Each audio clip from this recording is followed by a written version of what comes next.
Hi, good day to everyone. This is Nicole again, and I just wanted to do a vlog about my infertility and then how I became pregnant after infertility, rather. I know there's a couple of videos that I posted earlier on in my account and how I used Ava, and Ava works, I'll tell you that. But Ava wouldn't fix my physical problems that I had with my body in order to get pregnant. So I had to take it a step further. So back in 2018, I decided to take a step further and go to the doctor. And my insurance coverage is actually through Kaiser Permanente here in Southern California. So in addition to using Ava the entire time I was going through this process, I had to go to the doctor. They did some testing to kind of rule out why or what was wrong with me and why I couldn't get pregnant.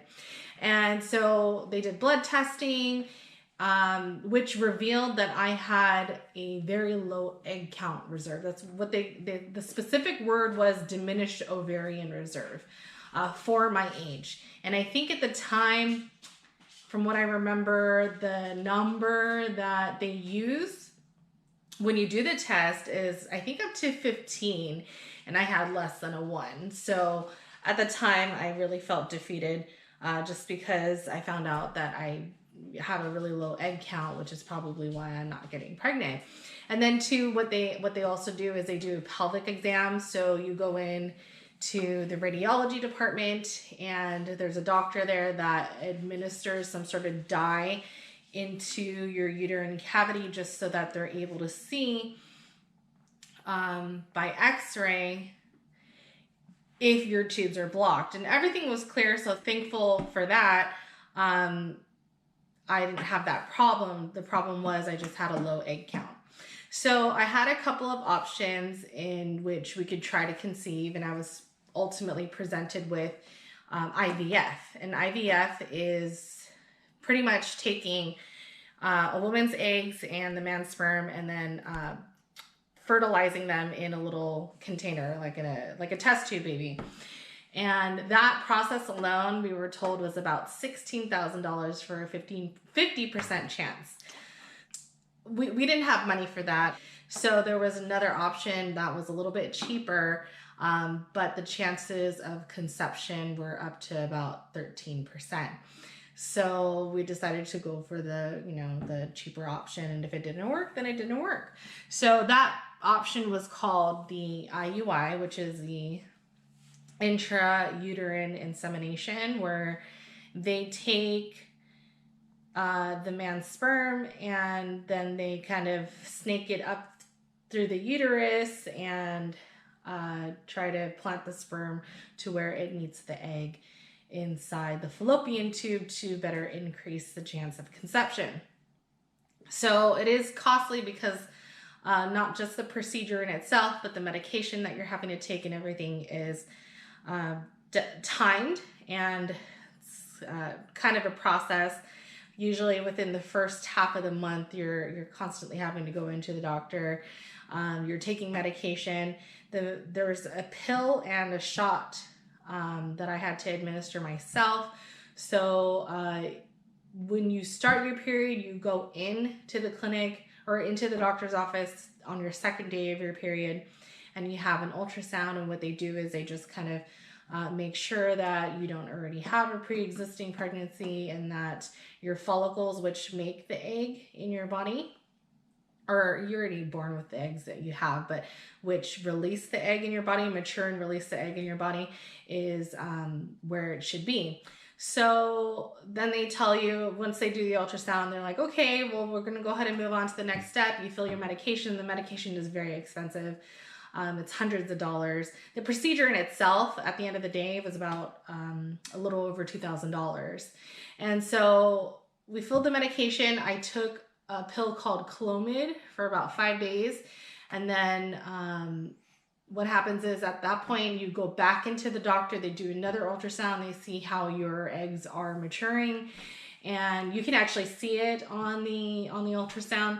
And then they tell you, okay, you're getting ready to ovulate. You can see how many eggs you produce because of the medication. and then they tell you you're getting ready to ovulate. Let's go ahead, go back home and give yourself a shot. And the shot is supposed to make you release the egg. And then that takes a couple of days or so, and then you go back into the doctor's office. That's when, you know, you have to coordinate with your partner. The partner goes into the office as well, gives their sperm, and then they have to clean it and add some solution, which is supposed to enhance the mobility of the sperm. And they also check to see how sperm is swimming. So then you go into the office a few hours later, and then they do the procedure, and then you just wait a couple of weeks to see if you got pregnant. We attempted the first try back in November of 2018, and that failed. I had ovulated 2 eggs, but neither one of them took. So we decided to try once more. And my doctor, I mean, he was very blunt. He was just kind of like, well, you know, you have a 0.5% chance. So naturally, it's about a 13% chance. I have 0.5% chance of conceiving with that process because of my diminished ovarian reserve. So I kind of left the office in tears, and I was just like, okay, well, if the second try doesn't work, then I completely give up on the process. And so we did that whole thing again, and I stopped thinking about it. I stopped wanting it just because I fully anticipated for it to not work again. I only ovulated 1 egg this time, but this egg looked a lot different than the previous cycle, which had 2, but they were really small. So I don't know if that made a difference. I know that they increased my Clomid, which is the pills that you take to try to mature the egg, and it looked different. But regardless, I just gave up on the thought of becoming a mother, and I just went about my day. And I think it was, we actually went in for the procedure on December the 24th, the morning of December 24th. So that was Christmas Eve. And then the days after that, I remember drinking on New Year's Eve. I had a couple of glasses of wine, and conceiving was further from my mind than ever, and I literally did give up at that point. So I took the pregnancy test when I was supposed to, which is about 14 days after the procedure, because they give you instructions on when to test.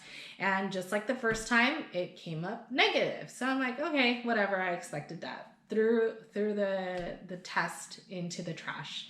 And then about 20 minutes later, I look in the trash and there's 2 lines, but the second line was really faint, because when you take your pregnancy test, most tests have 2 lines. The first line is a control line, and the second line confirms that you're pregnant. So the line was really faint, but again, that line appeared way after the amount of time to wait for the test results. And I looked it up, and they're like, well, don't get your hopes up, because it's probably just the device itself or the test strip itself giving an inaccurate reading, because that often happens sometimes. So there's some medication that they instruct you to take, whether you are or aren't pregnant during that time frame. And so when they tell you to test, and if it comes out negative, then you stop taking it. So I stopped taking the medication, and the first time around, I got my period 2 days after I stopped taking that medication. So about 3 or 4 days roll around. The second time around, I'm like, no period. And then I woke up feeling sick, had a headache, I felt dizzy, and it just hit me all of a sudden. It would come in waves. So I thought it was coming down with a stomach flu. So I didn't think twice about it. My husband's like, well, maybe you're pregnant. I'm like, how is that possible? I took a test and it came out negative. So on the 5th day, and it was a Saturday morning, I remember this specifically, I woke up again feeling nauseous, and I'm like, what the heck is wrong with me? You know what? I have a second test, because I bought one of those boxes where it comes with more than one test. So I had a second test, and I took it. And gosh, I had insomnia already. And at that point when I was taking it, it was like 6 o'clock in the morning. I had already been up for 2 hours prior to that. So I was just doing nothing pretty much. And then I just felt sick. So I took the test again, and then I waited, I'm looking, and it's positive. There's 2 lines. So I was like, what? Oh my God. And I could not contain myself. I immediately had to wake up my husband. I'm like, hey, I just took a pregnancy test. And he was like, what happened? I was like, it's positive. And he's like, well, wait. Let's not get our hopes up too fast. Let's buy some more tests and confirm first. So it's like 6 in the morning. He runs out and he goes and buys 3 different tests. I take all of them. They're all blazing positives. I'm like, what do I do now? So it was a weekend. They're not open. So I had to wait until Monday. And turns out they don't want to see you right away. They want the pregnancy to progress. And I think I had my first doctor's appointment about 2 months into my pregnancy. I was about more than 2 months. I was about 10 weeks pregnant by the time I saw a doctor. So that is my pregnancy after infertility story. Just to briefly talk about my pregnancy, and it wasn't that bad. The only thing that was difficult to manage, just because it was such a chore in itself, was managing my gestational diabetes. So diabetes runs in my family, unfortunately, and my mother had it. She had myself and my sister, and she had it both times she was pregnant with us. And so naturally, because of genes, I developed it too. So, and I tested for it early on. Most women test for gestational diabetes into their second trimester, and I had my test way in the beginning. The doctor issues a blood test order where it was like a 3-hour glucose test. So you come in, they take your blood. You're not supposed to eat, so you're fasting, right? So they take your blood and then they make you drink this sugary drink, which is so gross, and I almost threw up, but I managed. And then they take a blood test for each hour after that drink, on the hour, 3 more times after that. And so based on your results, if your numbers are higher than the threshold, then they consider you gestational diabetic.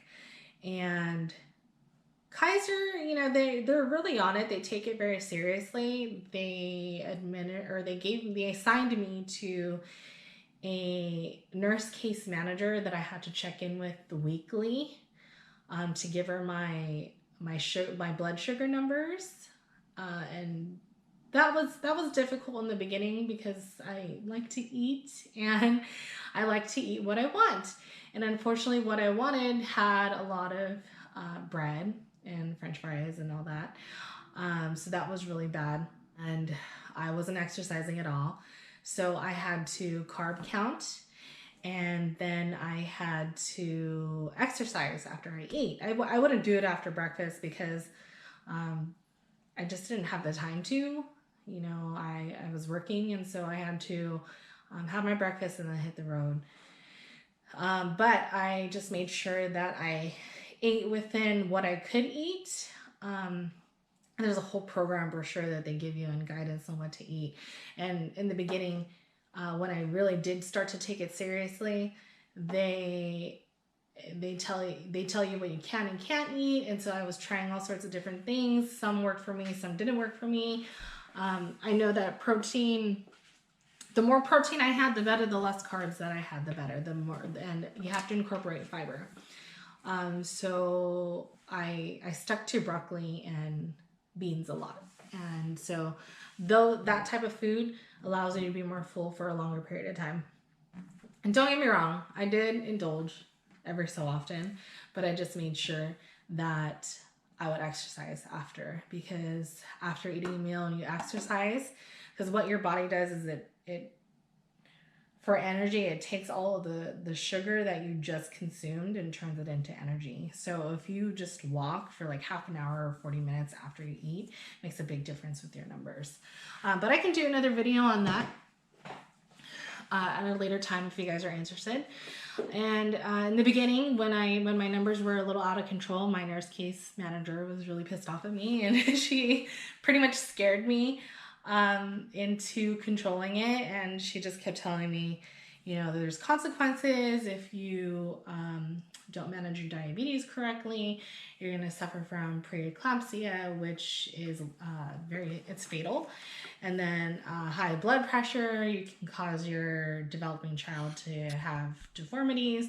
So I pretty much said to myself, okay, that's all I needed to hear. I did a full 180 and took the diabetes under control. And I managed to do that for about 7.5 to 8 months of my pregnancy. And it worked out fine. The baby came out fine. She's just not diabetic or anything like that. I did end up taking insulin, which is not that bad. And I mean, it doesn't make you feel weird or anything, but it just helped with managing the diabetes. So other than that, my pregnancy went very well. And then the way I had my child was through natural birth, and I was induced, and that is just, it's very unnatural, but that's what they have to do with mothers that have gestational diabetes. So I went with it. It was a little bit traumatizing. It's not like I've been pregnant and had a baby before, so I had nothing to compare it to. But my husband actually recorded the induction process and the birth, which took about 2 to 3 days. So I'll show you clips of that if you guys are curious. I know I was terrified of giving birth, and so I want to do another video just talking about that. So for you expectant mothers to be, you know, if it's your first child, you don't know what to expect, I'd like to share my story with you and see if that takes a little bit of the fear and anxiety away from what to expect. But I thought I couldn't do it, but I did. Mothers have babies all the time. They do it, and everything will be fine. So that's it for now. If you have any questions, leave them in the comments below and I'll get back to you. I'm more than happy to share my experience and then answer any of your questions as best as I can.